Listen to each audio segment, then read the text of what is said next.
भारतीय अंतरिक्ष अनुसंधान संगठन इसरो ने चंद्रमा पर सफल सॉफ्ट लैंडिंग के 10वें दिन शनिवार को फिर से इतिहास रच दिया।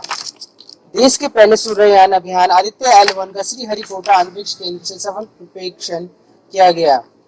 PSLV C-57 रॉकेट के एक्सेल वर्जन से आदित्य L1 को सुबह 11:50 बजे प्रक्षेपित किया गया। यह मिशन सूर्य से संबंधित रहस्यों से पर्दा हटाने में मदद करेगा। इसरो ने बताया कि आदित्य L1 यान रॉकेट से सफलतापूर्वक अलग हो गया है, सूर्य की ओर इसकी यात्रा शुरू हो गई। आदित्य L1 सूर्य का अध्ययन करने वाली पहली अंतरिक्ष आधारित प्रयोगशाला। यह अंतरिक्ष यान 125 दिन में पृथ्वी से लगभग 15 लाख किलोमीटर लंबी यात्रा करने के बाद लैग्रेंजियन बिंदु यानी L1 के आसपास एक कक्षा में स्थापित होगा, जिसे सूर्य के सबसे करीब माना जाता है।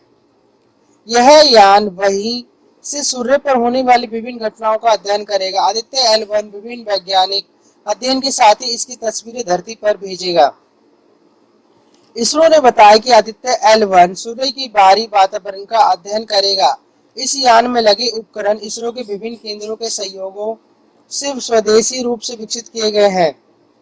पृथ्वी और सूर्य के बीच लैग्रेंजियन बिंदु या पार्किंग क्षेत्र है, जहां पहुंचने पर कोई वस्तु रुक जाती है, का नाम इतालवी फ्रांसीसी गणितज्ञ जोसेफ लुई लैग्रेंज के नाम पर पुरस्कार प्राप्त करने वाले उनके अनुसंधान पत्र के लिए रखा गया। लैग्रेंज बिंदु पर सूर्य और पृथ्वी के बीच गुरुत्वाकर्षण बल संतुलित होता है, जिससे कि किसी उपग्रह को यहां रोकने में आसानी होती है। 15 लाख किलोमीटर दूर यान कक्षा में स्थापित होगा। 125 दिन सफर कर मंजिल तक पहुंचेगा। मिशन की प्रमुख उद्देश्य सूर्य के वायुमंडल और आने वाले भूकंप का अध्ययन करना, सूरज के किनारों पर होने वाली गर्मी का पता लगाना, सूरज के किनारों पर तूफानों की गति और तापमान का अध्ययन करना, पृथ्वी पर सूर्य की किरणों से मौसम पर पड़ने वाले प्रभाव का अध्ययन।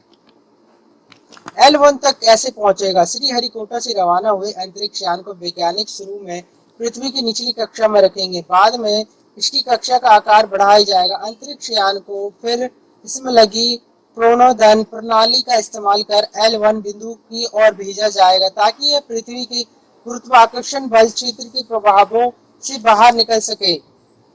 बाद में इसे सूर्य के पास L1 बिंदु के इर्द गिर्द बड़ी कक्षा में भेजा जाएगा। आदित्य को प्रक्षेपण से लेकर L1 बिंदु तक पहुंचने में 4 महीने का समय लगेगा।